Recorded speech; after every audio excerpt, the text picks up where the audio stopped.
Good afternoon and welcome to episode 34 of the Jacksonian. As I have with me is the host of Tusk Talk with Ty Hudson, as we'll be going over our take on what's going on with Arkansas basketball, what's been going on since they've hired John Calipari, and what's going on with the Arkansas football program. And if Sam Pittman does not have a good season, does he get fired? Will we see a home run hire in college football for Arkansas? Tune in to find out. And we'll also be discussing what it's like seeing Bobby Petrino return to Fayetteville. And I'll just tell you right now, there's no crying in college football. That is for sure. How you doing this morning? How's it going, Jackson? Oh, it's going pretty good.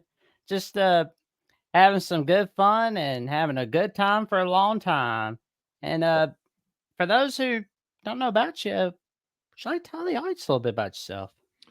Yeah, well, I host the Tusk Talk with Ty YouTube show, live show. During the off season, the schedule is kind of non-existent. I'm just basically either making reactionary content or I'm just kind of publishing maybe some edited content here and there, some YouTube shorts, and still going live 2, sometimes 3 times a week. Again, during the off season.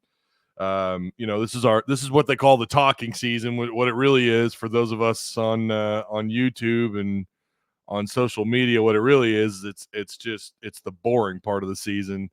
uh I live for the danger. I live for the week to week, when whether it's basketball or football. That's what I love doing most, is covering all that. And but we're gonna have recruiting to talk about. So from this month and probably into July, Arkansas should get some commits. So I'll be covering that for football, and still doing all my weekly lives. Patreon is rocking and rolling, over 100 members.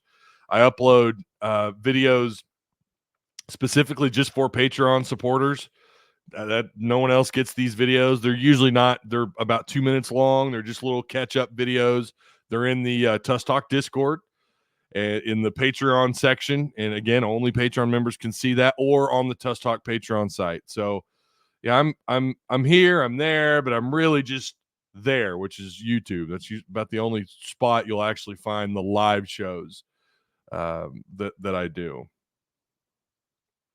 Well, I will say it's always fun watching some Arkansas content from Tusk Talk with Ty. It's always a great time. I appreciate that, man. I try to make it fun. I try to make it entertaining. Anyone can sit behind a microphone and just whatever, I try to make it a little fun. I run with it.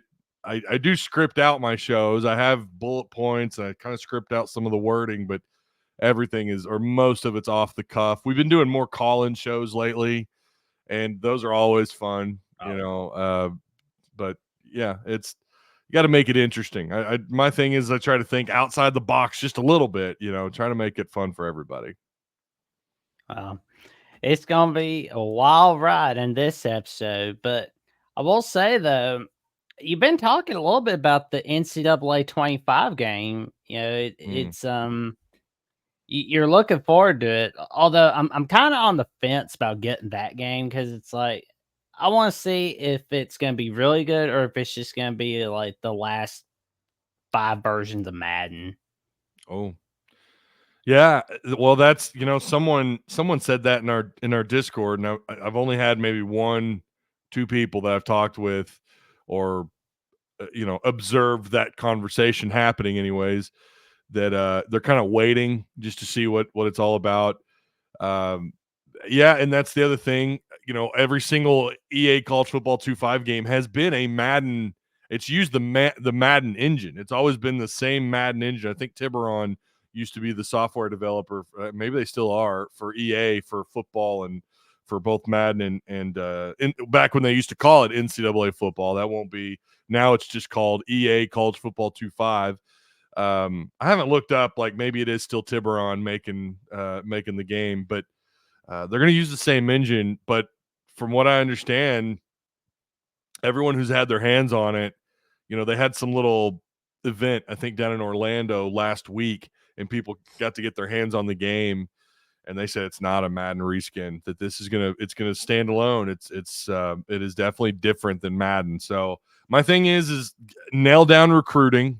Recruiting needs to be like its own game, because you and I both know, covering college athletics, that recruiting is its own season, and it's nonstop. It never stops, whether that's transfer portal or high school recruits, whatever. I hope they nail that down, because on NCAA 14, which is the last version of that game that we got, was garbage. Recruiting was terrible. They dumbed it down. It just was not even worth. It didn't feel like it was worth really doing, unless you were really, really serious in playing it. But and then they need to nail down, it needs to be faster than Madden 2.4. I hate Madden 2.4.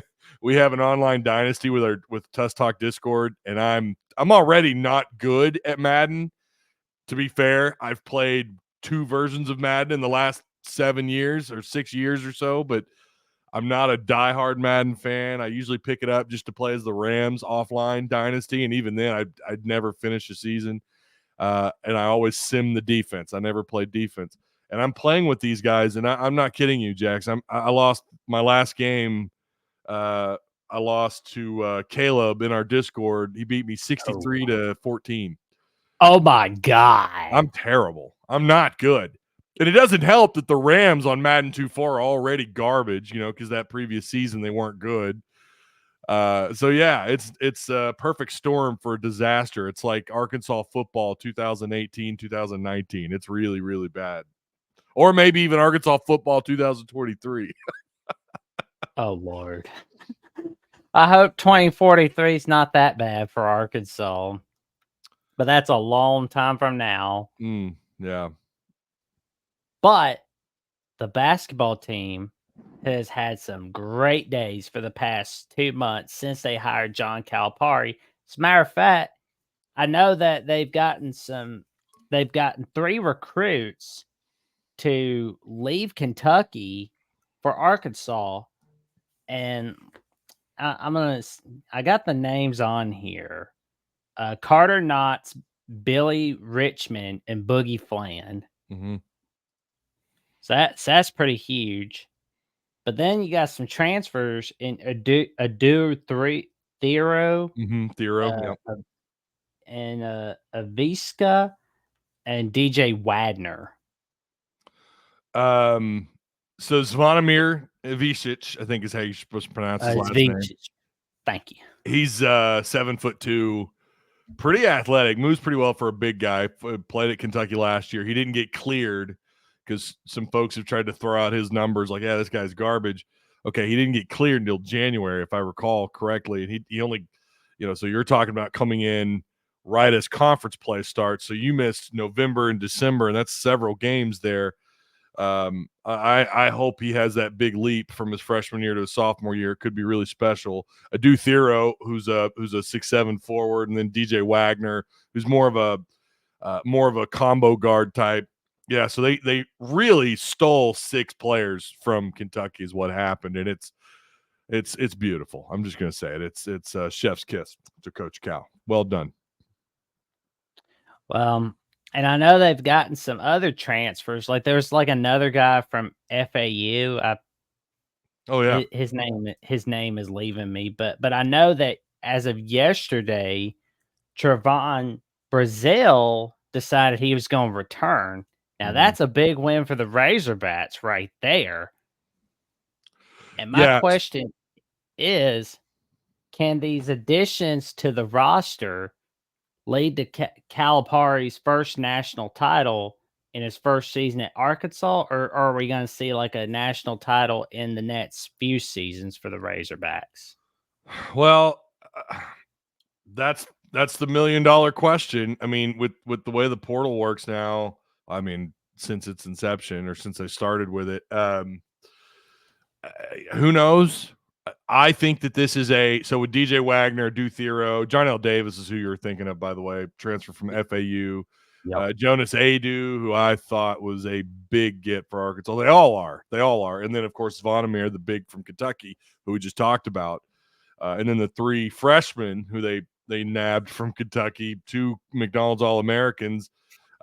You got Boogie Flan, who's going to be a point guard, or he could play the 2 spot. So he's also kind of a combo guard at 6'2". Carter Knox and Billy Richmond.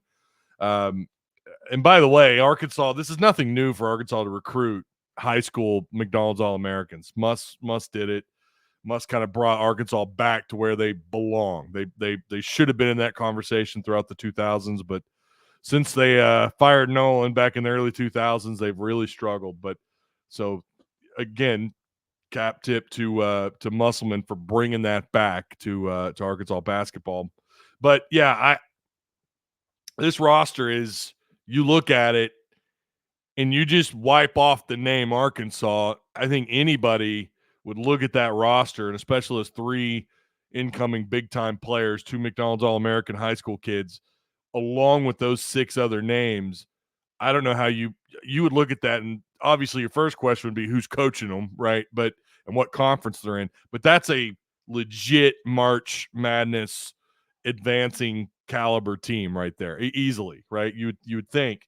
Now, we thought the same thing last year with Musselman. Musselman had a heck of a class, especially out of the portal, and a couple of big names out of high school. But yeah, you look at this and you think these names and the star power and the experience, all these things kind of combine. Yeah, this is a tournament running team. I have no idea how far they'll go. You just never know.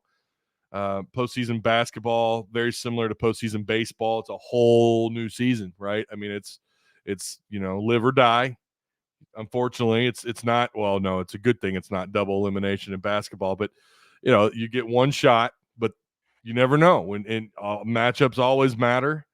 But this is a very high caliber roster, if you ask me.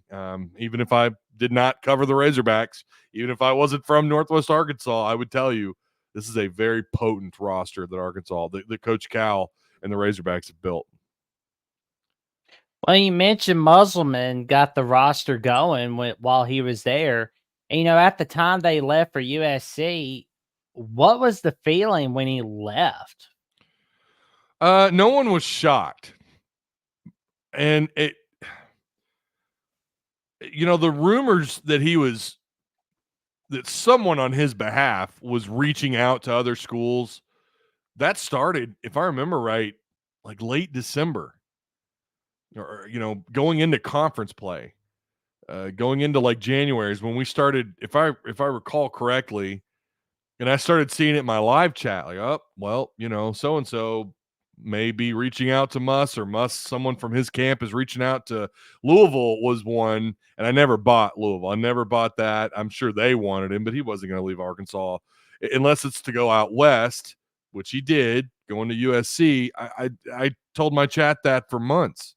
Guys, he's not going to coach at SMU. I don't care how much NIL they have. He's not leaving Arkansas. The only way he leaves the Razorbacks is to go back home out west. So as it all kind of unfolded, it wasn't shocking. And then we thought we were out of the woods.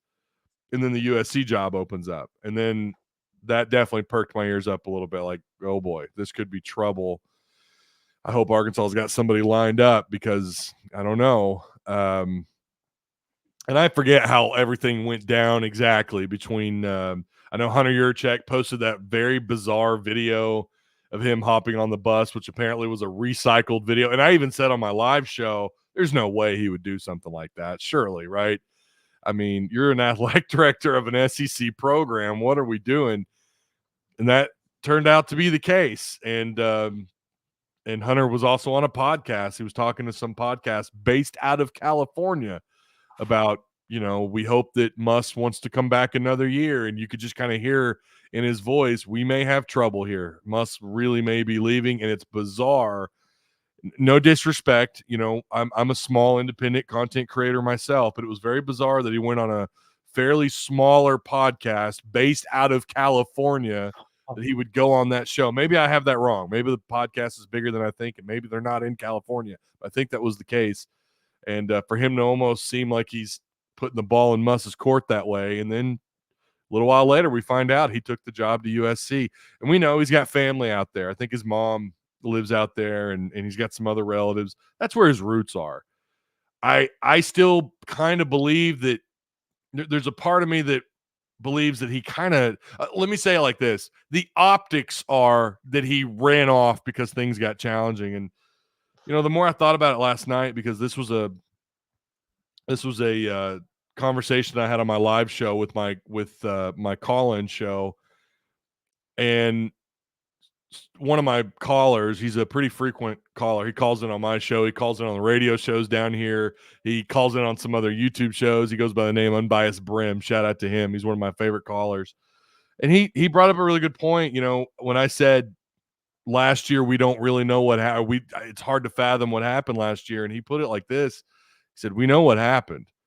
Muss was his mind was elsewhere. He was looking around for another job." And so maybe he really was just homesick last year. Maybe me saying he was just running away from a tough situation, maybe that's not. I still kind of, it still strikes me as that might have been it could have been the case.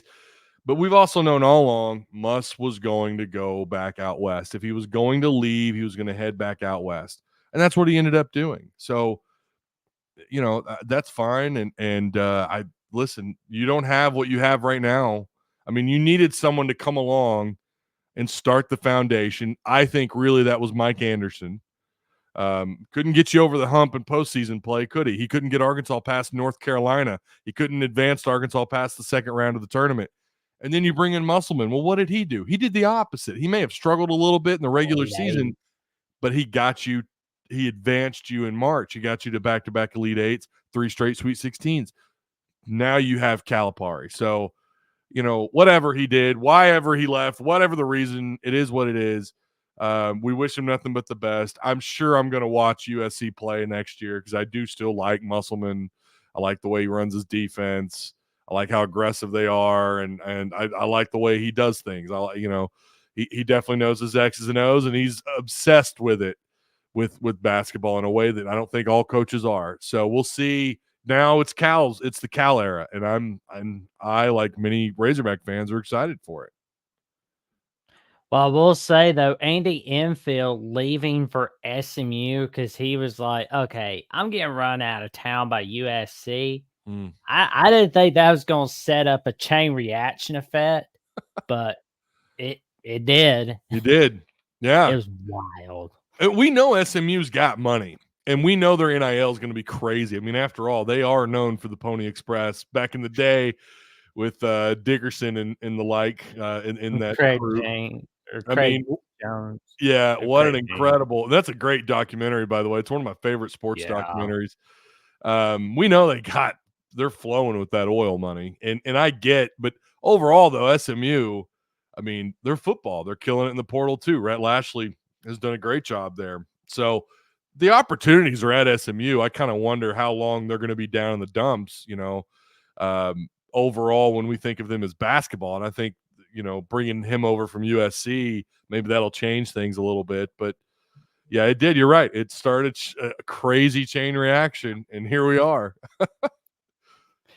It was wild. I wonder if we're going to see a crazy, wild chain reaction effect, but we'll wait and see what happens. I'm glad we're not at the moment because it's like no news is good news, especially in the world of college football. Not anymore. I mean, True. I mean, it's like you wake up and the NCAA has declared that you can transfer whenever you want, however you want. You can do whatever you want. The players have all the power. They have all the say. That's not good for college football. It's not good for college athletics. I'm sorry. I do want to empower the college player. I am for them getting paid. I am. I think the school should pay them. Listen, I'm a free market guy. I prefer the free market economy. Why you weren't letting kids, make money off their own name, image, and likeliness, to me, looking back on it now, is just crazy and absurd. But however, this is not the direction that's good for college athletics. It's not healthy for college athletics to just let these kids have all the buying power. They have all the power in the world. They can move around as they please. It might be good for the individual. And again, I understand that we got to look out for ourselves too. I mean, right. And we have to look out for ourselves and our own families, no doubt about that. Absolutely. But then we have to start looking at how does this affect the overall health of college athletics? And the fans are what make college athletics great. Without the fans, you don't have this kind of money to build these stadiums. Without the fans, you don't have this in the NIL opportunities. It takes fans to watch the games, fans to buy the merch, fans to buy the tickets and show up and cheer. So if you turn them off to this sport, which I don't see it happening, because Mark Rogers told me this, the numbers are actually going in a pretty good direction for college athletics, but keep it up though. How long, 5-10 years down the road, do we start to see fans just change the channel, watch something else? Look at the rise of WNBA. Like, there's only so many eyeballs watching so much. And I get that these are taking place at different points in the season, but giants don't stick around forever. If you've paid attention, long enough, giants in certain industries don't stick around forever. They come and go. So I'm just saying the NCAA or whoever's going to be over college athletics in the next 5 to 10 years needs to start thinking about the fans' perspective a little bit more. For sure. Yeah, because like you said, the rise of the WNBA, yeah, I think it's had a lot to do with Caitlyn Clark. Oh, 100%. And the beef around her, the way the WNBA has been reacting. That's another establishment, if you will, that needs to, be thankful for her. And listen, there are some other good players for sure, but there's no doubt she has stuck a needle in the arm of the WNBA. And I would think those players would embrace that, but here we are. Agreed. I mean, you think they would, but it's just like they're not so far. Not so far. No, it's insane.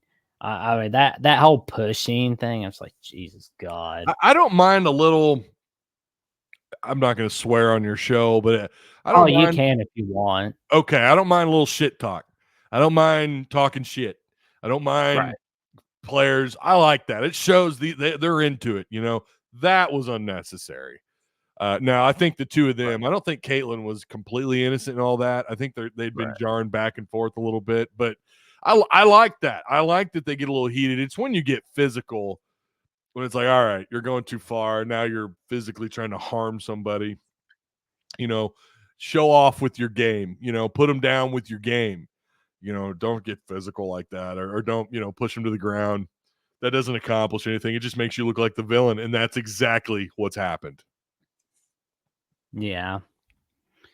Well, I'll just tell you one thing. I hope she gets a title in her first year. And, because, like, if you asked me to name, like, 2 other players in the WNBA, I couldn't. I'm a moron about that league.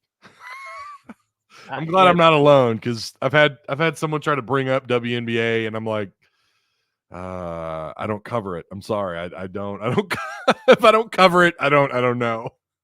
I try my best, but it's just, again, I'm a moron about that league. I don't know that much about it. All I know is Caitlyn Clark from the Hawkeye of the Storm, or on ESPN, or Pat Summitt, or UConn's women's basketball head coach. Yeah. That's it.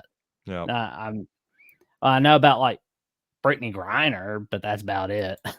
Yeah. Well, I didn't know who she was until she was arrested in Russia or whatever, thrown into the. Oh yeah, They don't have gulags over there anymore. It's just they threw her in jail. Oh yeah, and I just remember, like, hearing about her from Baylor, because it was like ESPN, like, talked about her a lot. But in the meantime, I was also thinking about the 2024 Arkansas season, and apparently Mr. Sam Pittman is in big trouble, because Arkansas did not have a good season last year. I've got, like, a record of Pittman from 2020, 2023. 2020, they went from 3-3 to 0-4. 2021, 4-3 to 5-1. 2022, they were 3-3 to 4-3. Last season, they went from 2-0 to 2-8. So when they lost to BYU, What happened in that Arkansas BYU game afterwards? Well, I mean, he underperformed in 22. I mean, we felt like, especially with KJ and who they had up front on the offensive line, who they had in the backfield, we felt like this should be a team that wins at least. They either match or they go above, and they obviously didn't do either in 22. They went 7-6.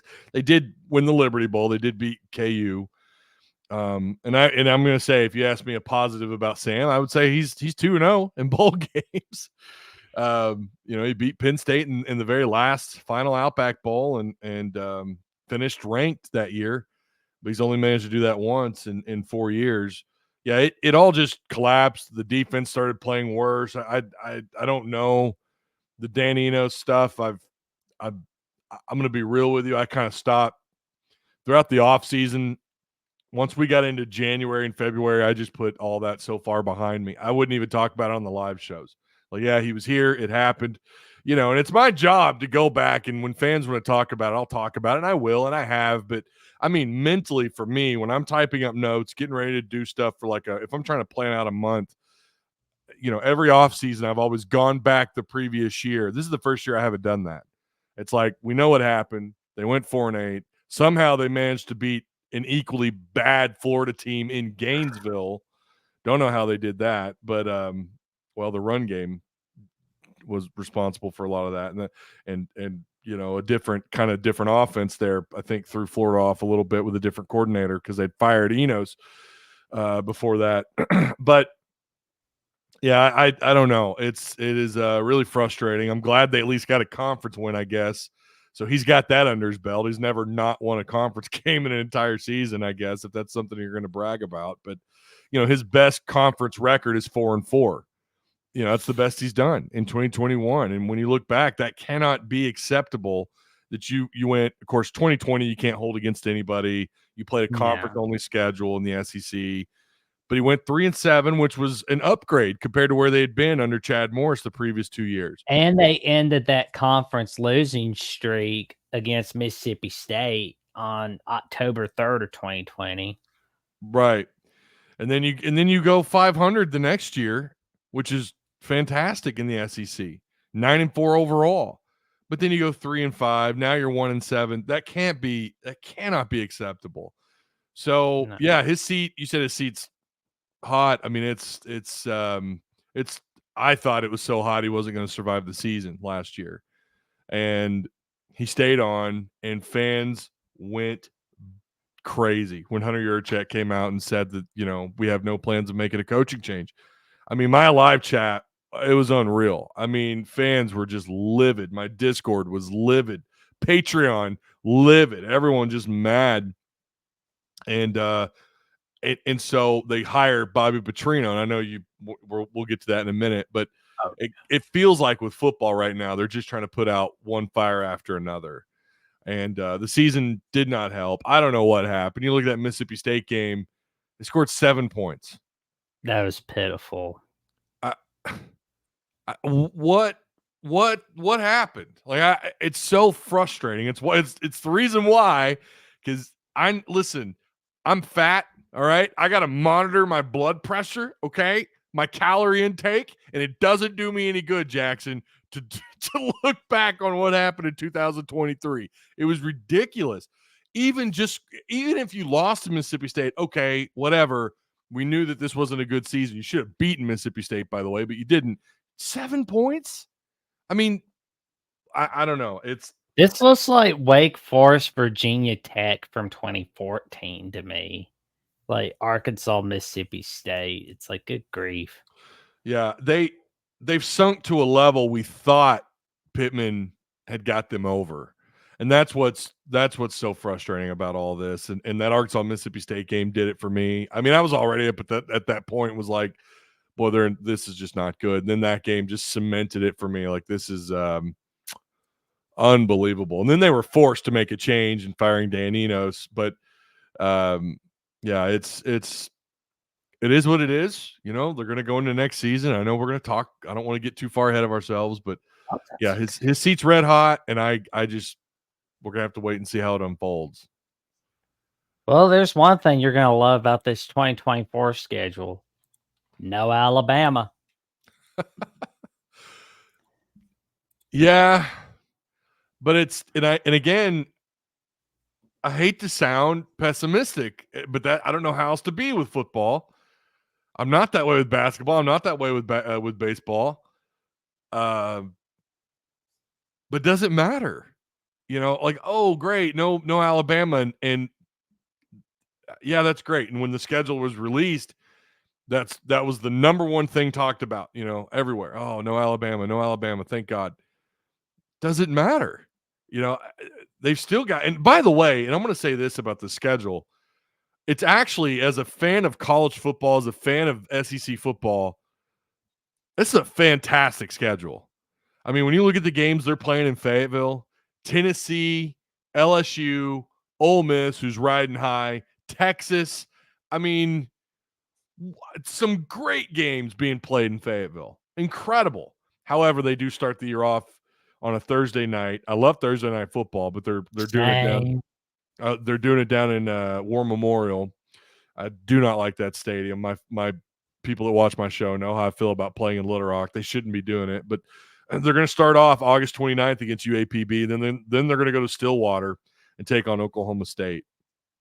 So, yeah, it's a fun schedule. When I say fun, it's not fun. It's probably not going to be fun for Arkansas fans. But had it been any other year, let's say you go back to the Petrino era, maybe even the better part of the Bielema era, or of course the Houston Nutt era, this would be a fun schedule. If you're thinking about going to a game in Fayetteville, look at these options are awesome. Your first game in Fayetteville, however, I don't like that it's mid-September before you play in Fayetteville again, or at all at the beginning, going into or getting through the month of September. Then you're on the road at Auburn. You're down in Arlington to play the inside AT&T Stadium against A&M. But then you've got Tennessee, LSU, and eventually Ole Miss and Texas. That's awesome. However, how many of those? It's not going to be fun. The ride home from those games are likely not going to be fun. But any other year, it would be like, this is awesome. And unfortunately, the reaction by Hog fans is, well, do we win a single one of those games in Fayetteville? So, yeah, it's an interesting schedule. I again had Arkansas. Maybe they're coming off. If they were coming off a 7 or 8 win season from a year ago, we'd be looking at this schedule going, "Oh my God, this is awesome." But that's not the reaction you're going to get from most fans. It's going to be, God, I hope we make a bowl game. Well, I noticed that Arkansas has gotten close against LSU. I think for 2022, had they had KJ Jefferson, they'd have beaten LSU within a snap of a finger. Yeah. And last season, close but no cigar. Yeah. Can Arkansas get that upset over LSU this season? They made that the homecoming game. It's going to depend on, again, I call them X factors, and some people don't like that I use that term, but my God, you say anything. I had someone getting on to me about saying quarterback room, Jackson. Have you ever had a comment like that because you said quarterback room and someone gets pissy about using the word room? Somebody get mad at you over quarterback? Good grief. I'm telling you. Hog fans, I love them, but some of them just, oh my gosh, the things that this is going to be a clip to remember for the ages. I'm telling you, the things I've had people get upset at me about, and that being one of them is just crazy. But anyways, it's going to depend on these X factors: the offensive line, Bobby Petrino, Taylor Green. If these guys, if they could pull together, if they could string together some wins going into LSU, I don't know where they come from other than UAPB, UAB. I don't know if they can do anything at Auburn.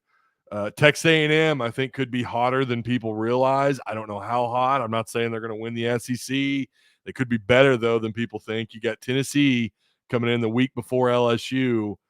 Yeah, I mean, it's going to fortunately, they get a bye week before that LSU game. Yeah, that's going to help. That helps out a ton. It's homecoming. Maybe you can draw in some more fans. Maybe you've defied expectations and you've won a game or two you shouldn't have going into that game. I'd give you a better answer then. Right now, I would just say again, I don't know because of the portal attribute or the portal additions, and because of the X factors that we just don't know enough about yet. So, I mean, I was at every single spring practice. I was credentialed through spring practice. I went to every practice. I think I may have had to miss one. I'd say every practice. I think I missed one. And I still came out of that thinking, okay, well, at least we know who the starting quarterback is. Okay, I think Jaquindon Jackson, the Utah running back, could be pretty good. Braylon Russell, true freshman running back out of Little Rock, or out of Central Arkansas, could be pretty good. Other than that, I don't know. You know, I don't know what this team's going to look like in 2024. I have no idea. But if everything comes together, yeah, I mean, they certainly could. I don't think LSU's anything.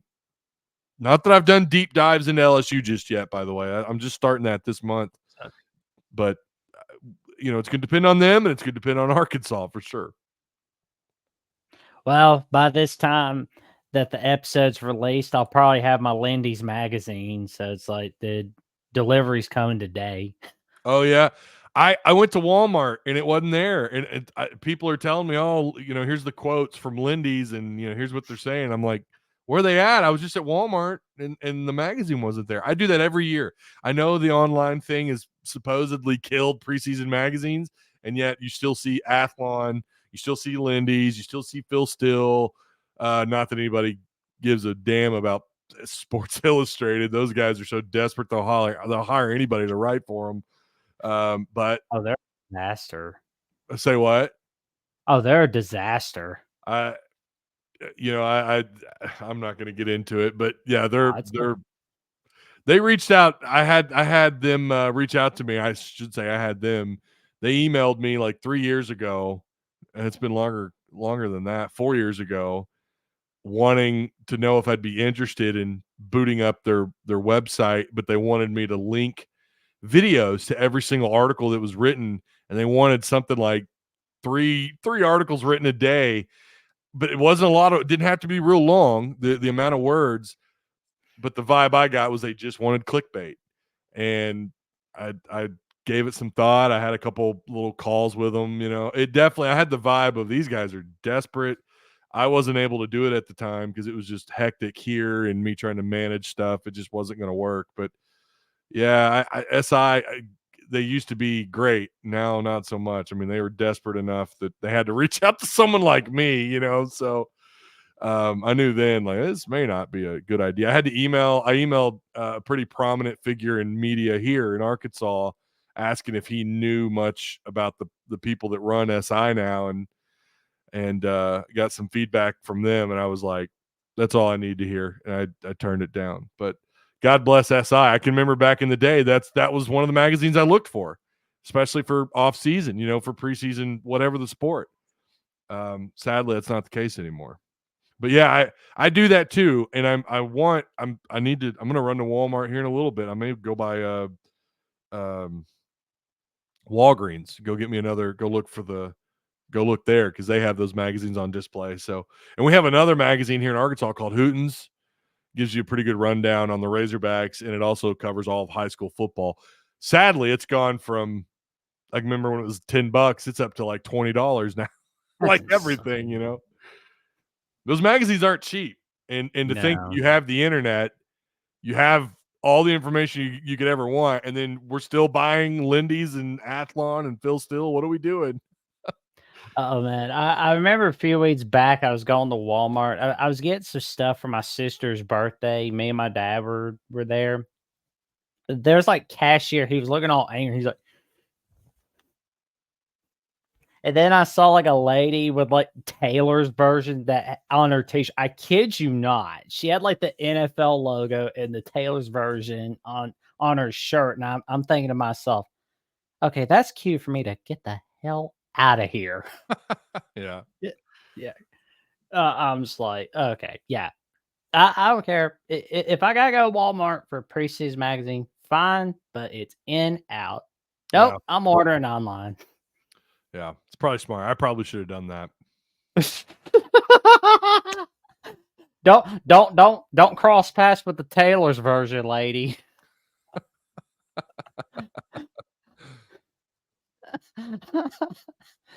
But 2024, like you said, new names on the staff. And shockingly, we got Bobby Petrino back in Fayetteville. What's it like for Arkansas Nation now that he's back? Is he? Does that mean it's like the kiss of death for Pittman, like it was for Jimbo Fisher, or is it like a whole different story? I think it shows how desperate they knew Hunter Yurchek, Sam Pittman. They knew they had to. First off, you had to go find an offensive coordinator that would turn some heads one way or another, whether it was on the field or whatever. And they found their guy. Petrino was it. And I said after the hire, and I was shocked, by the way. I remember just being like, "There's no way. There's no way. No way. This has got to be BS. This has got to be smoke for another name. You know what is happening?" And he spoke at the Little Rock Touchdown Club. I don't know how long ago that was. He teared up. He apologized to the crowd there, and I don't know. I mean, it looked sincere. Whether it actually was or not, I don't know. He's not gotten in any real trouble since the incident back in 2012 that I can think of off the top of my head. Had a pretty decent little second run at Louisville, and then he had one not so great year, and they fired him. And so it was shocking, and it seemed to me like they were desperate. They knew the majority of the fans, vast majority of the fans, wanted Petrino back. And I swore up and down for years, doing my live shows, talking to people out in the public, no way Petrino would ever come back in any capacity. There's no way they would want that smoke. However, I underestimated when things are down. And he just had an SEC job. He was just at A&M, and he was at a small school before that. He was UNLV's offensive coordinator for about 6 seconds and then took the A&M job. And so it's not like he's not in some kind of demand. I think it was 247 who said he was still one of the top 10 offensive coordinators in college football, despite the fact that A&M didn't exactly light the world on fire last year. So when you look at it, it makes sense. It's a decent name if you're just talking about an X's and O's, a mind, if you will, in offensive football. And then there's the craziness around his name that they knew again that Hog fans wanted him here, and they knew it would create this kind of media shock. They knew this. And I think they weighed out the possible outcomes, and they thought, well, you know what, we need a guy who's still a decent mind in this sport, and a guy that's going to shock and awe the crowd in terms of just hiring him here. It'll take some of the heat off of Sam, and I think it did that for a little while, and then something funny happened. The dust kind of cleared or settled, and fans are still that wasn't. I don't think that was enough to convince the fans that everything's okay, because there's still mostly, from what I gather on social media, and I realize that's not all of Arkansas, that's not every fan, but between Facebook, Twitter, me interacting with people on my live show, my Discord, no one thinks that this is going to be a good season, and therefore they believe Pittman's going to be fired. That, in fact, one of our topics is who's the next head coach. So clearly it wasn't enough to change people's minds about what's going on here. He did turn A&M around in certain categories. I think their red zone. I think their red zone numbers went up a little bit. Their total offense went up. Like they did pretty well. There's one stat I looked at. I have it somewhere in my notes. I'll have to go back and find it. But he took them like a top 25, I think it was total scoring offense or something. He did some good things at A&M, but by the way, it's A&M. I mean, you look at the talent. However, you got to get over the Jimbo Fisher hump, which we knew how that was going to end up, even after signing that ridiculous contract. We knew that this was going to end up not the way A&M fans were telling us it was going to. But yeah, it was shocking. I'm still a little shocked by it. I'm still a little surprised by it. But listen, we'll have to wait and see what he does. I liked what little I got to see during spring camp. I really did, but I don't know if it's going to be enough. And I think it is similar to the Jimbo Fisher thing where, another coach is probably going to lose his job while he's the offense coordinator. And it's not simply because of him. Make no mistake about it. It's because of Sam. That's why they're in the situation that they're in. Well, I hope Sam Pittman does all right. And what's that magic number for him to stay? Will it be 6 or does it have to be more? Well, first, I want to make this clear too. I do like Sam. Very similar to the way, well, it's a little different, but I really liked Mike Anderson. I really liked Mike Anderson when they hired him to coach basketball. I wanted him to work out so bad. It's the same thing with Sam, not just because it's Arkansas, but because I like Sam Pittman. I have not heard a single, I talk with media people at camp all the time. They talk about Sam. Fans who've interacted with him, former players, they love the guy. He is, he talks about the old cold beer. I think he really would. I think he would crack open a cold beer with you if you wanted to talk about fishing or something. He'd be the kind of guy. He doesn't care that he made all the money and was a head coach in an SEC program. Whatever. That's work, whatever.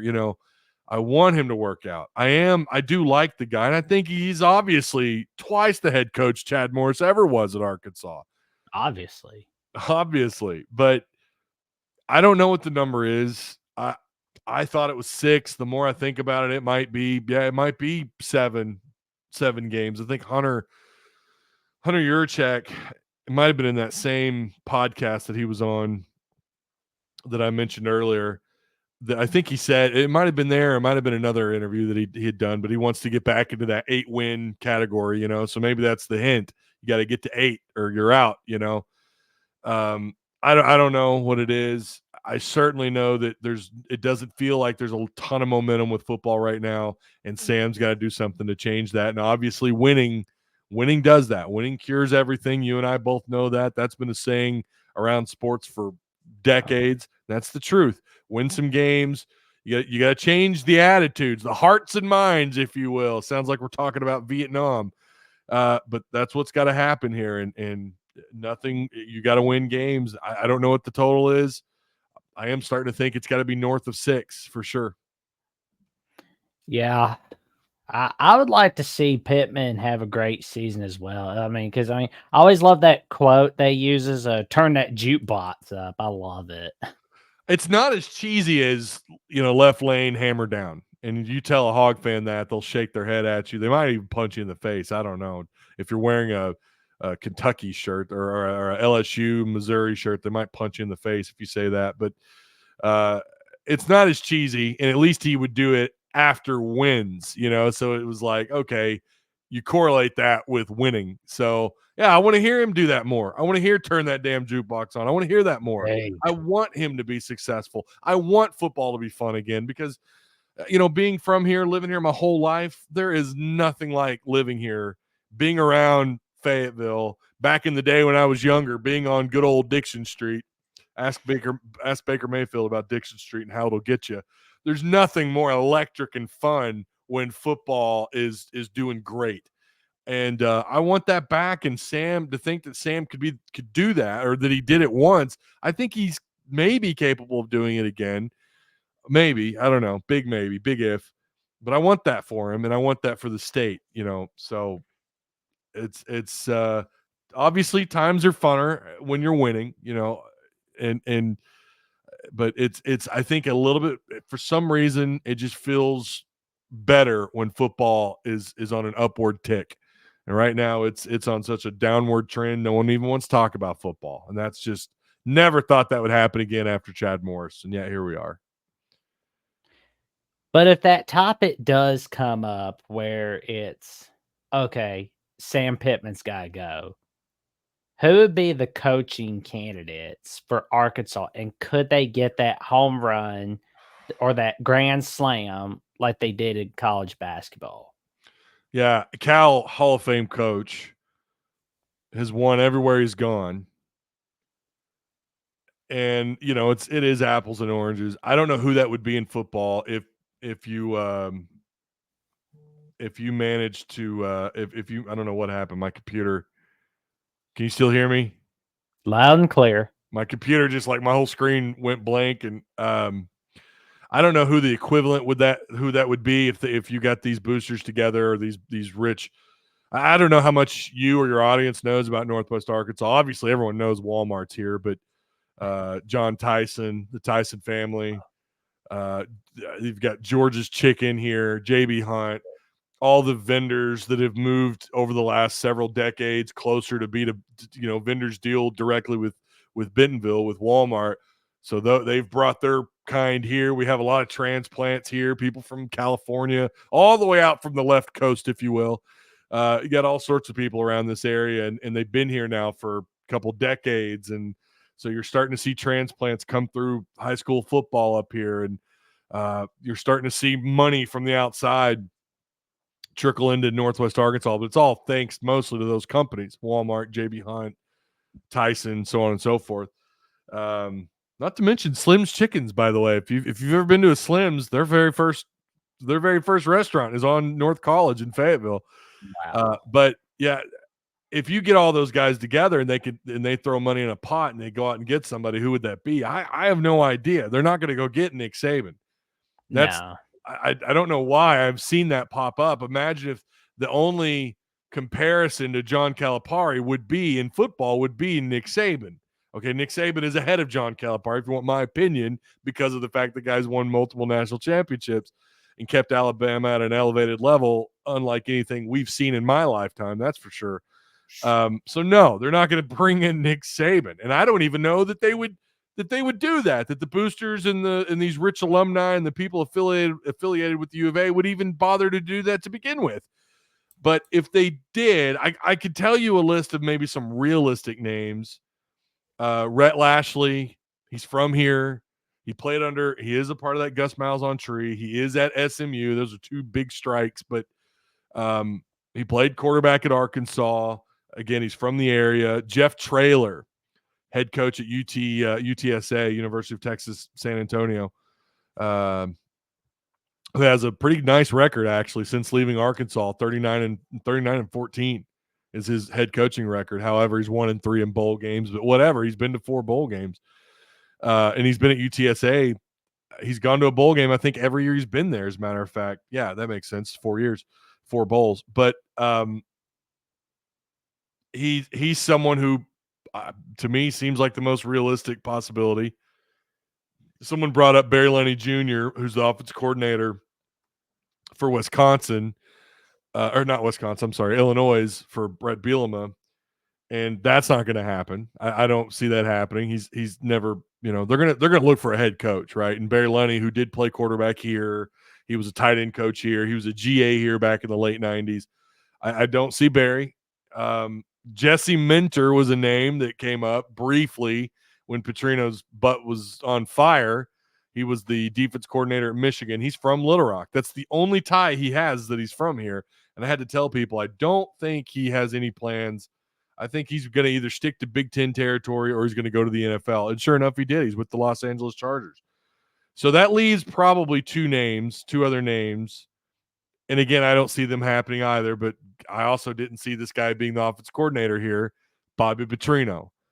If they do shit the bed, but let's say the offense is spectacular, okay? Well, it's hard for me to see them be bad enough or to be so bad on defense that they have a losing record, which would force Hunter Yurchek to fire Sam Pittman. Could I see Petrino come into an interim role if interim head coaching role if they fired Sam? Sure. Okay. Yeah, of course. Why not? That's obvious. But I don't see him coming in being the head coach. I think his future is tied with Sam Pittman. Similar to Jimbo, right? The way it was with Jimbo Fisher. I don't see Bobby being the guy, but again, I also said it would never happen that he'd be the offensive coordinator here. I also said there's no chance Cal would be the head coach here. I also remember saying there's no way they're pulling Petrino from the Atlanta Falcons back in the day. I also said they weren't going to pull in Brett Bielema, who'd been to 3 straight Rose Bowls at Wisconsin. So never say never. But yeah, I don't I don't see it happening. I think that wouldn't be enough to sway the fans. But again, it's hard for me to see if your offense is that good that you'd be so bad that you'd have to fire Sam. If your offense is that good, then obviously you should be winning games. The other name is Barry Odom. Maybe he's the most likely of them. I don't know. He went 9-5 his first year at UNLV. He has history in the SEC, coached at Missouri. He had a couple of 500 years in the league, 2017, 2018. He went 4-4 in the conference both those years. He has an overall coaching record of 34-30.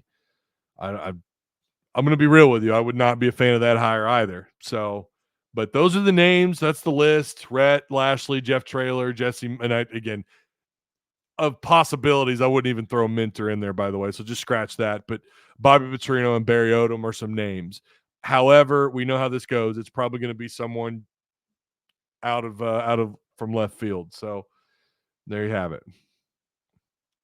What about Jamey Chadwell from Liberty? I don't know why anybody hasn't looked at him. I think it would be wise for Arkansas to get him as the Nets head coach as well.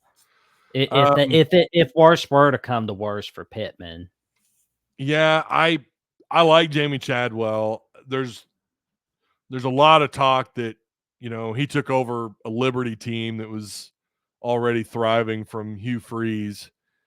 I don't know. I don't know enough about all that, but he did go. I mean, he had an incredible first year. Hold on. Maybe, am I mixing that up?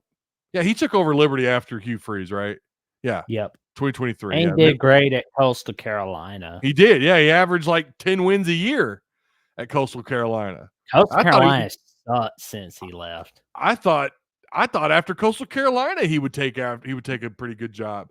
You're right. Jamey Chadwell is someone who I am a little bit surprised that he would have the kind of success there to only wind up at Liberty. So maybe he's really religious. I think Liberty's a pretty religious school, so maybe that has something to do with it. I don't know. But he went 13-1, 8-0 undefeated in conference play. And yet Coastal Carolina, he nearly had 3 straight double-digit winning seasons. He went 11-1 in 2020 and 11-2 in 2021. I don't know why you wouldn't want him. I know the only argument maybe is that his post-game success isn't really high.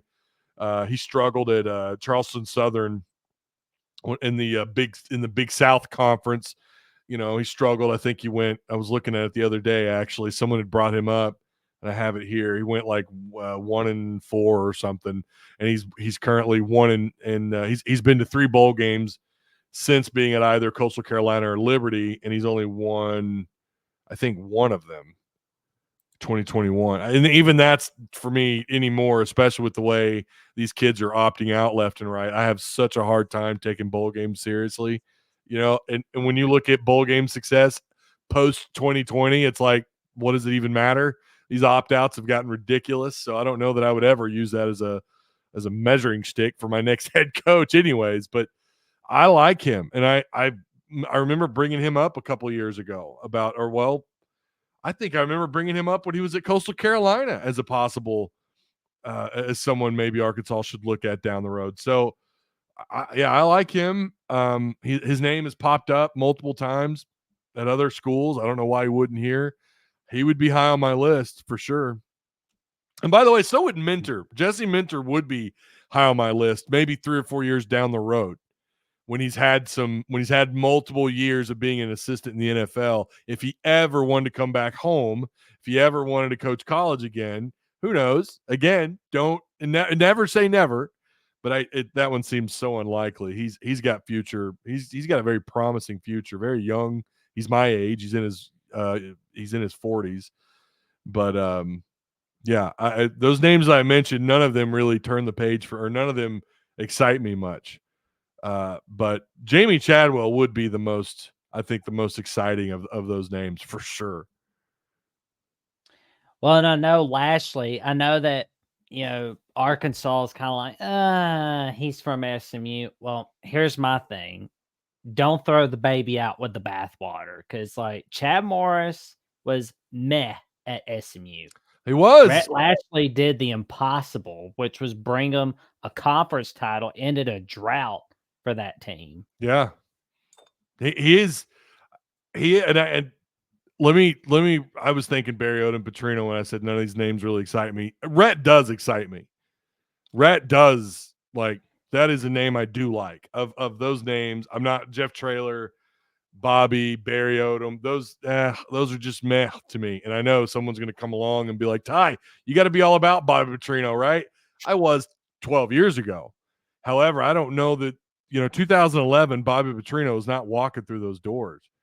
And I do think he's got a possibility here, or there is a possibility that the offense could get a nice boost from him, because I do think he's a really high offensive mind. Like he's someone who, again, he makes the short list often when you think of the top minds in college football, offensive coordinators.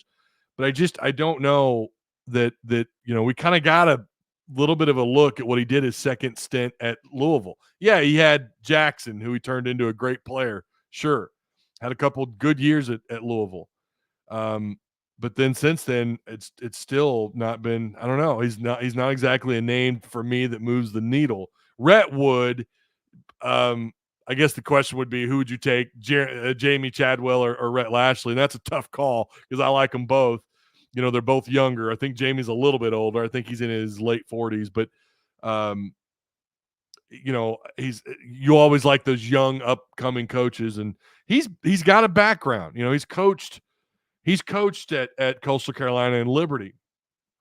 He's got a little bit of a background. He's not coached. I was looking at his resume just now here. I didn't realize he's never actually coached at like a P5 school. And for some reason I was thinking he was a quarterback coach somewhere, but I guess not. He is from Tennessee, by the way, and he played at East Tennessee State. He was a quarterback. But for some reason I thought he was a quarterback or maybe an analyst somewhere in the SEC, but I guess not. But yeah, so that would be the question, right? Between him and Rhett, who you would take, and that would be a tough call for me because I like them both. I'd probably lean Chadwell if I'm being honest. Well, because especially how we'll see SMU in their first year in a Power 5 comp. Well, Power 4, excuse me. I forgot. We're not in 2023 anymore. Yeah. Because I'm still in 2023. Nope, you're in 2024. Yeah. Isn't it weird that they're in the ACC? Yeah, that is so weird. Yeah. I mean, what's even weirder is that we're calling Cal Wake Forest an ACC conference game. Yeah. I mean, ACC after dark. I mean, that should be fun. Yeah, I guess so. It's wild to think because I don't know that I consider the ACC. I don't even know that we should talk about a P4. To me, it's Big Ten, SEC. That's it. Yeah. I mean, Florida State, I think, is going to be, I don't know. I don't know what to expect from them. They got wiped out. Louisville, maybe. NC State, maybe. I like what's going on at Georgia Tech, actually. And I was thinking about them. If I'm going to build a P5 school on EA College Football 2.5, maybe to me it comes down to Georgia Tech or Michigan State. Those are two teams that are very fascinating to me, and I'm keeping an eye on them, and I might want to build them up on EA College Football 2.5 because I kind of like what's going on at those schools. For Georgia Tech to go 5-3 in conference play and to win 7 games, how about that, huh? But Clemson, I don't know what to expect from next year. I think they'll be good. I think most people think they're going to be really good next year, but they still underperformed in conference play. They just went 4-4. So, but yeah, I have a hard time with, like the Big 12 to me is a group of 5 school or a group of 5 conference. The ACC is just barely a P4, if you want my opinion, or the P3. If the Big 12 is smart, I think they should have had BYU Utah on Rivalry week and put it on Black Friday. Put it at nighttime. That's a good point. Yeah, that's a good point. Yeah, that's another one that's weird. The Big 12 next year is going to be very strange. Oh, I had a hissy fit when I saw that BYU Utah's on November 9th. I'm like, yeah. But we are in 2024, and we're going to be seeing Texas and Oklahoma join the SEC. How is Arkansas feeling about it from an Arkansas perspective? Because, I mean, you got Texas coming back, and that was like a yearly rivalry. And the funny thing is, when Arkansas plays Texas this year on November 16th, it'll be on the 55-year anniversary of that memorable game of the century where President Nixon came in and declared who was going to be the natty, Yeah. who's going to be the winner. Like, whoever won that game was the national champion in 1969. Penn State wasn't too happy about it. Yeah, and it's in Fayetteville again. Like it was then. It was in Fayetteville. When the president showed up, that game was in Fayetteville. Maybe one of the most – I've talked to people who were at that game, and someone had pointed out is actually the gentleman I was talking to. This was a long time ago. But he said, yeah, look it up. Look it up. ESPN says it's like one of the biggest like most important games of college football in the 20th century. One of them, not the biggest, but the president showed up. It was number 1 versus number 2. It was in Fayetteville of all places. And so yeah, on the anniversary, they're going to have that game again. It's in Fayetteville and it's on November 16th. But I don't know. I mean, most fans, again, football being down has put such a damper on everything. And that includes, like, I think if this had been shortly after the 22 season, let's say 2023, this was happening, then I think the excitement would be through the roof. Most fans right now are like, what does it matter? We can't win. Wow. We can't beat anybody. What does it matter? For basketball and baseball, I think it's really huge. And it is huge for football, whether you're good or not. It is big. I wish they would replace the most manufactured rivalry in the SEC, and I know there's several of them since the switch in the SEC, but I wish they'd get rid of the Missouri game. Like it's just not even. That has not felt like a right. It's felt forced. Like, I'll be honest, if I were running the SEC, I'd trade Missouri for Oklahoma State. Well, or if we're keeping with Oklahoma and Texas being in the conference, I would swap it out with Oklahoma or Tennessee. Tennessee and Arkansas has always, to me, felt like their fans hate Arkansas. And that's not all it takes, by the way. I've been lectured on the different ways what makes a rivalry, and someone told me in my Discord, one of my mods said, yeah, well, they got into a fist fight on the field, Arkansas and Mizzou did. So you're going to tell me it's not a rivalry? Well, hello. You know how many times that's happened in football? Does that make every time there's a brawl a rivalry? But to be fair to his point, that was Austin. Shout out to him. I mean, UCLA and Arizona had a brawl on Thursday night in 2011. I mean, I guess that's a top-notch rivalry. Yeah. Well, it's an argument to be made if that was happening every single year and the fans despise each other. And to be honest with you, Hog fans, they just kind of put up with Mizzou's, the social media side of things when they're getting bashed, and rightfully so. I mean, Mizzou has every right to brag as far as football over Arkansas. They had one great year under Drinkowitz, and even when they didn't have a very good year, they still beat Arkansas. So they have every right to be happy and whatever and thrilled about it on Twitter and putting it in Arkansas's face online. But that's not what makes a rivalry, man. It's got to be organic. It's got to just happen naturally. And this was clearly, and yeah, again, if you're brawling on the field every year and this is just then maybe you could kind of make an argument for that. But it takes everything, and it's got to be organic. It's got to naturally happen. And then that hate has to carry over all three sports for the men's side of things, over all sports, men and women's. And it just doesn't. Nobody cares about Missouri down here. They just don't. And I don't know why. I don't know if that's they think they're superior to Mizzou, despite the fact Mizzou's beating them in football. I don't know what it is. When you go to Branson, okay, that's like that might as well be Disney World for people down in Arkansas, because that's the closest thing we have to an amusement park is Silver Dollar City. Branson's a fun town. When you go there, Arkansas bumper stickers and license plates everywhere.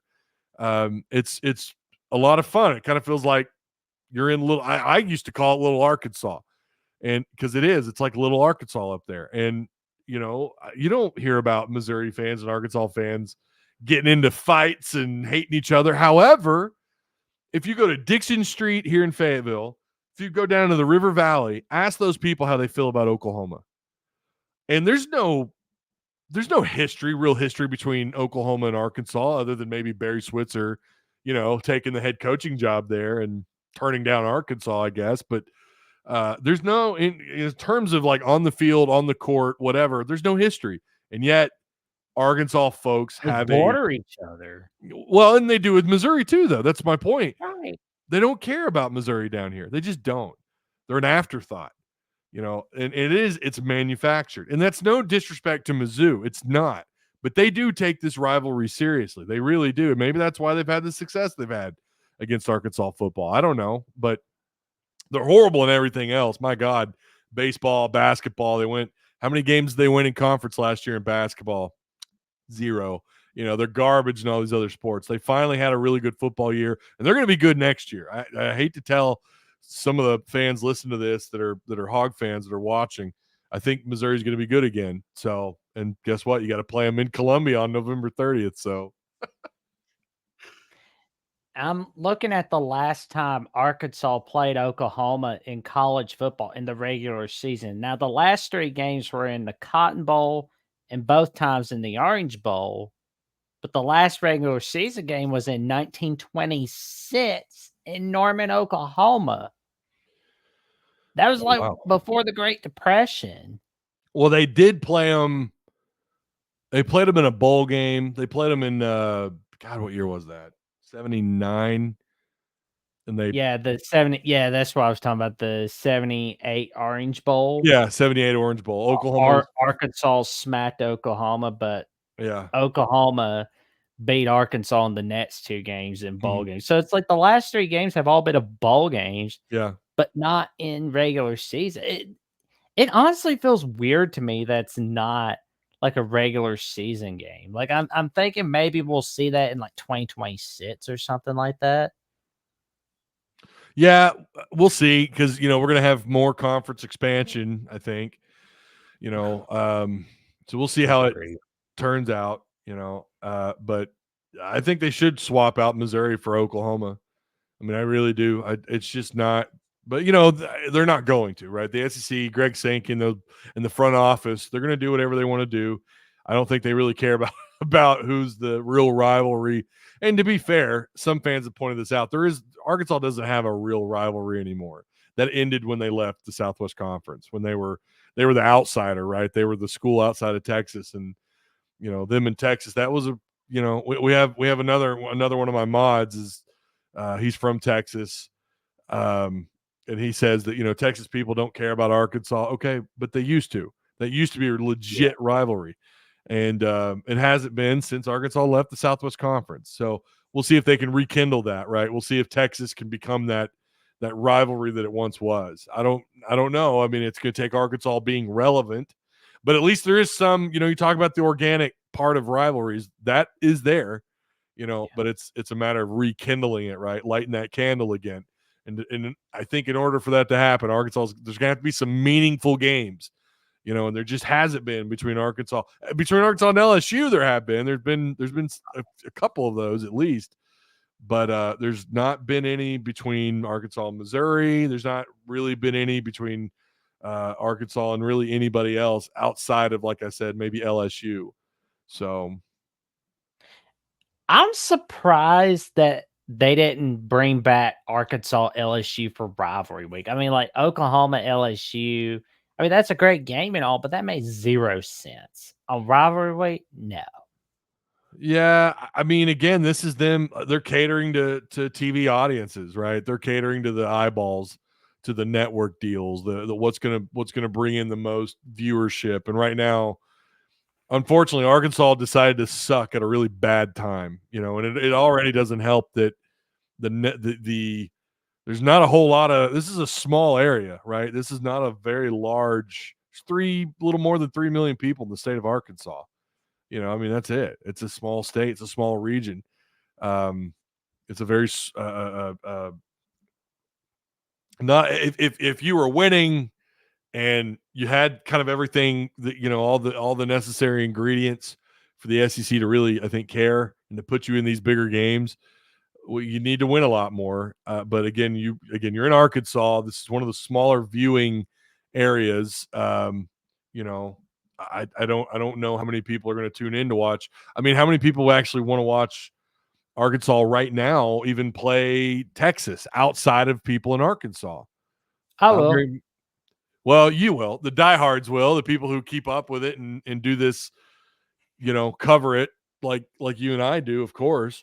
But outside of the state of Arkansas and maybe Texas, you know, uh, they're probably not as willing to watch that game. Now, if Arkansas was good and relevant, that'd be a different story. And listen, you could make that claim, by the way, anywhere. If LSU was down, that's why I said Arkansas chose a really bad time, since True. 2018 to be so bad. When we started to see all this change, when we started to see the game of college football change, they chose a really bad time to start sucking. They've had one good year since 2018, but not much else. Well, I think if you put Arkansas LSU on rivalry week, either on Black Friday like it used to be, or Right. on Saturday night, you can get a lot of ratings. You put it on ESPN Saturday night or Oh, on yeah. Black Friday, that it can make a lot of money. Because I mean, 2002, great game. 2007, fantastic finish. 2008, fantastic finish. 09, 2010, amazing games.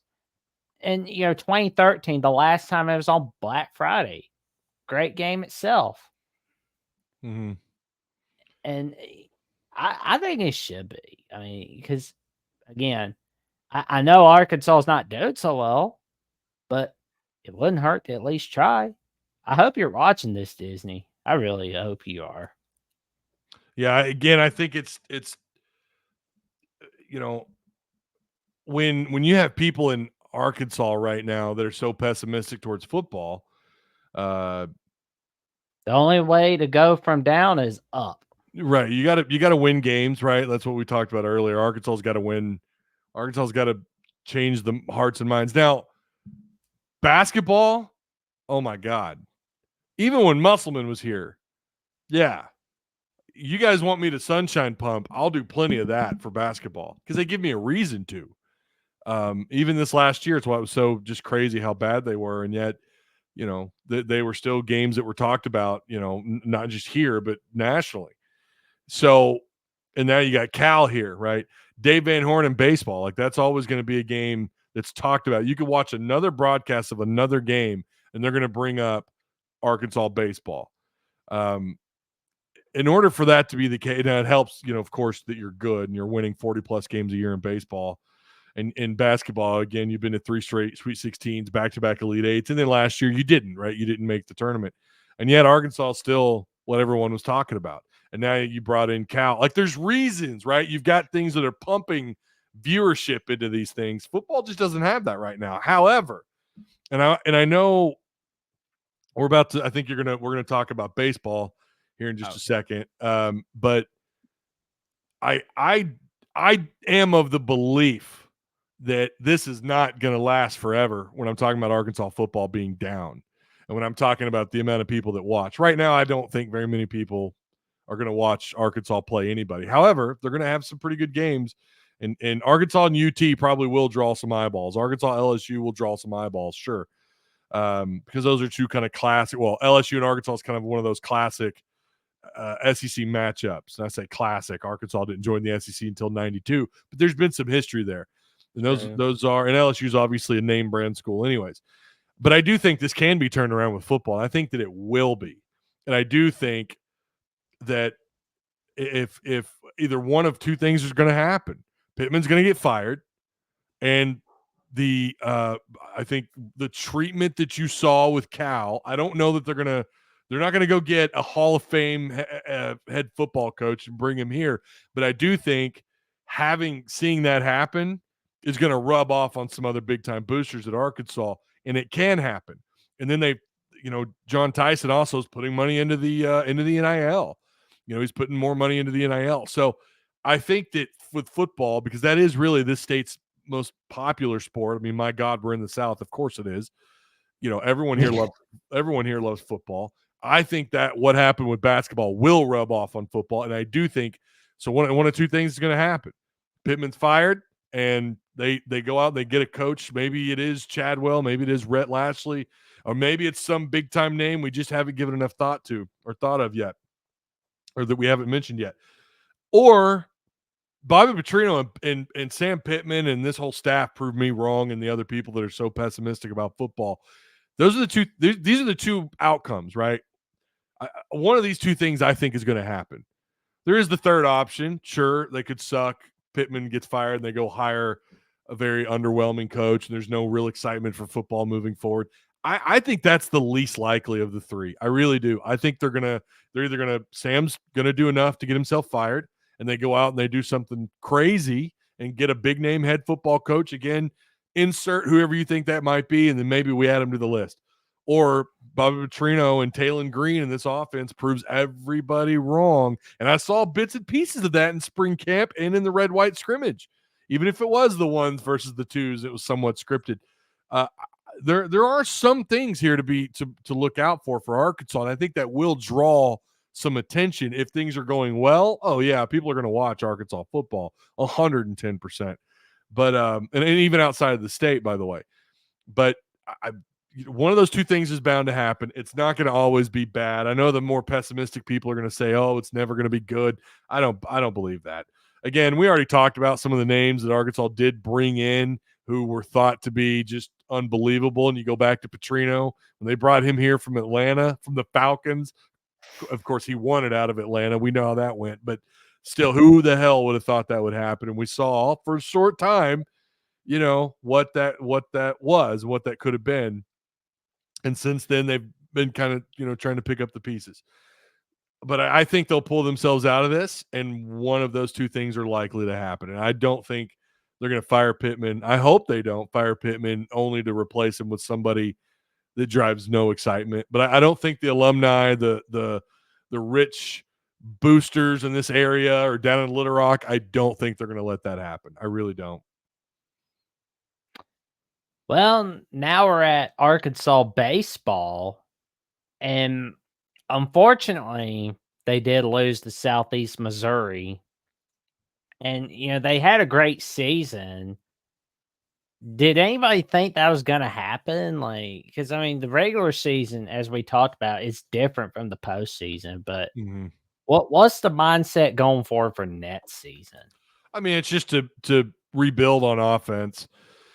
Back-to-back seasons, you lose in your own regional. I think Arkansas, talent-wise, at the beginning of the season, really was one of the top 3 rosters, top 5 rosters, easily in all of college baseball. When you talk about obviously Brady Smith and Molina, who's such a good get out of the portal, and they're bringing back Brady Tigert, who is, by the way, projected really high when they brought him to Arkansas a little while back. The bullpen was strong. You brought back McIntyre, was your veteran out of the bullpen.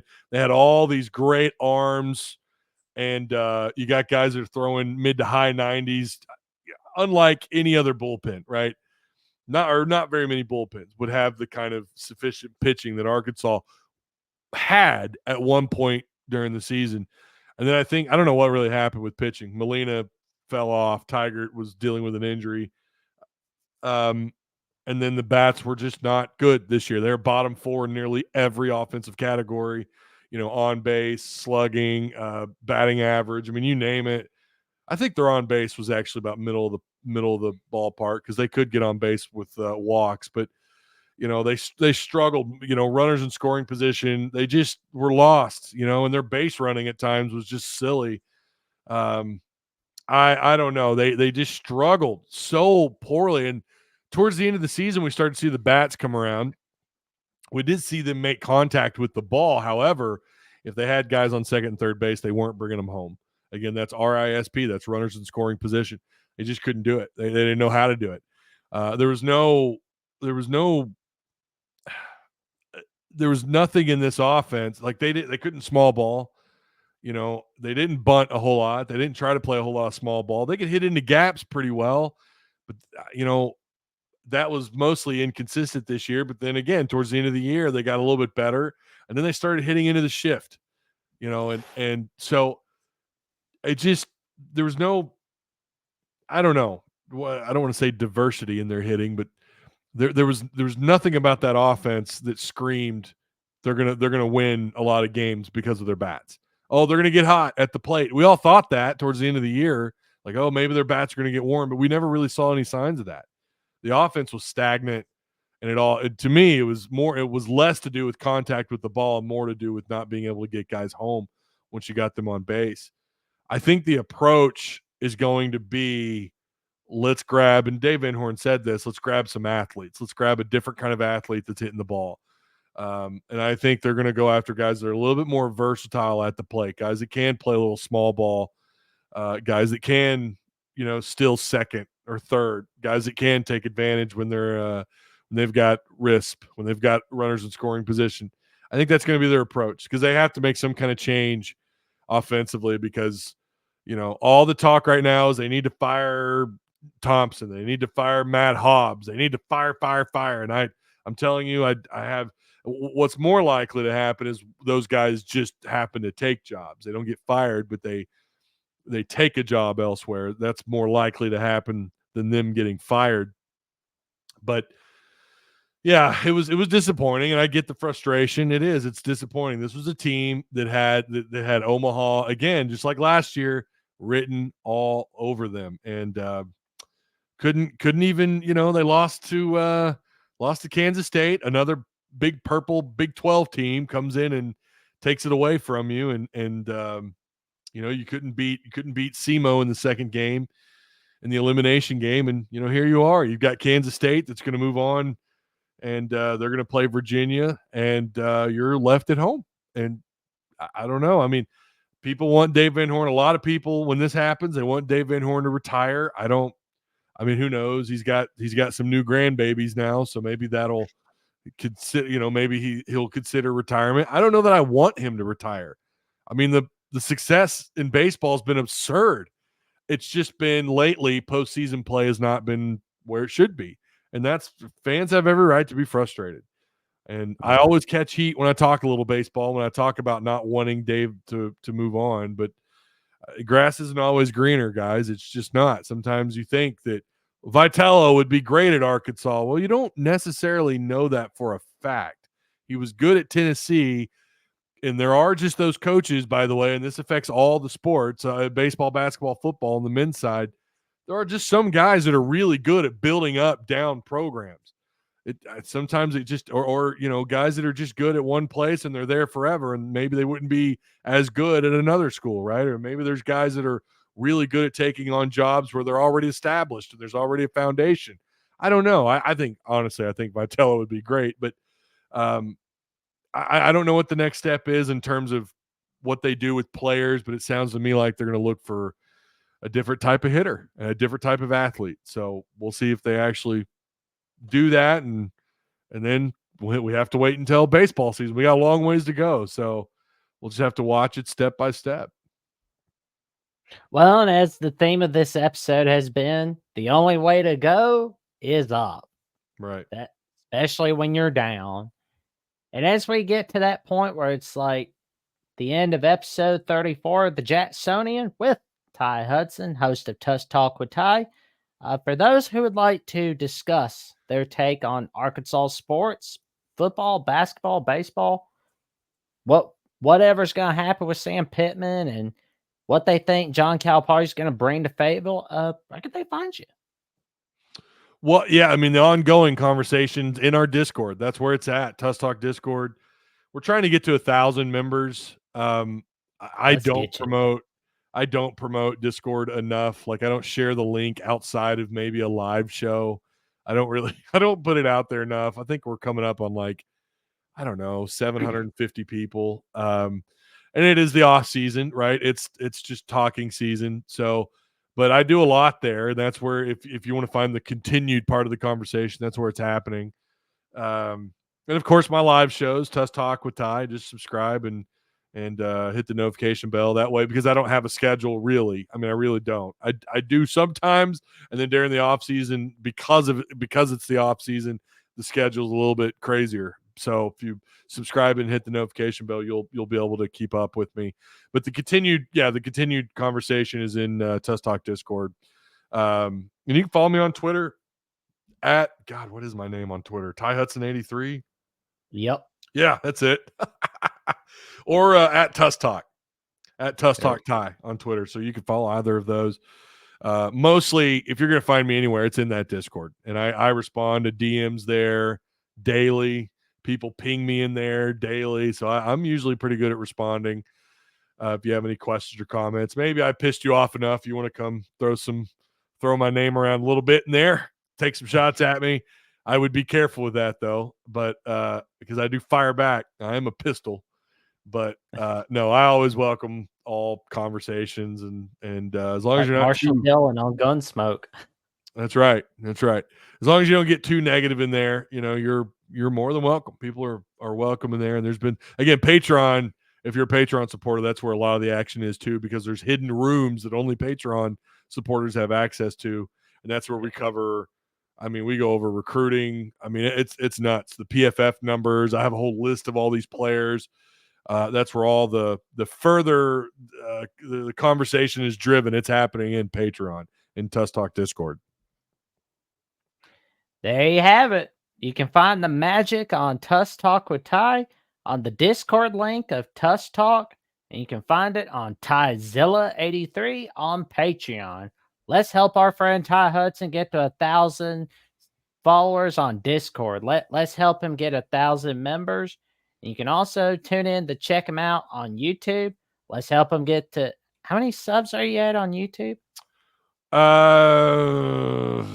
It's a good question. It's like, I don't know, 6,000. I just hit 1.4 million views, or 1.4 million total views, and I think I'm at something north of 6,000 61.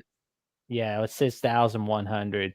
And Patreon, by the Patreon should be /Tusk Talk Ty. Yeah. Okay, you said Tyzilla83, and I did have a Patreon that was called Tyzilla83, but I thought I changed it. So I was getting worried there for a minute. I was like, wait a minute, Tyzilla83. Yeah, it's patreon.com /Tusk Talk Ty. There we go. Let's help get you to 7,000, especially before the season. And let's help get you to 3,000 followers on ads. And let's help you get to 1,000 on Facebook. Oh yeah. I gotta be more active with Facebook. I know we're, oh man, like some of the oldies on there. I think they need some Arkansas sports for sure. They got to have something to look forward to besides kids these days or whatever. Because I mean, I know that's like the thing on Facebook. It's like, oh, these kids these days. Like, okay, Yeah. But in the meantime, you can find me on YouTube at Jackson Johnson 979, where I'm 173 subs away from the magic number 500. And I can't get there without your help. So I need all the help I can get getting to 5,000. I also need all the help I could get to 2,000 followers on ads. I am just 196 followers away from there and getting close to 500. So I'm 135 followers away from 500 on Instagram at Jackson Johnson 543908. And you can also check me out on Jackson Johnson 543908 on Threads. We're on Instagram, Threads, and X. I just kind of run my mouth about what's going on about here, there, everywhere. And, I just kind of release clips of the Jacksonian on Jackson Johnson 979 and on X and on Instagram of episodes such as these, and also just kind of give my takes here and there.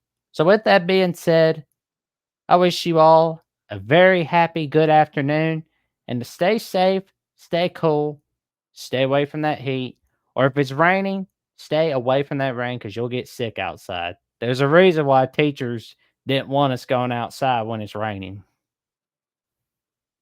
Take care, everybody.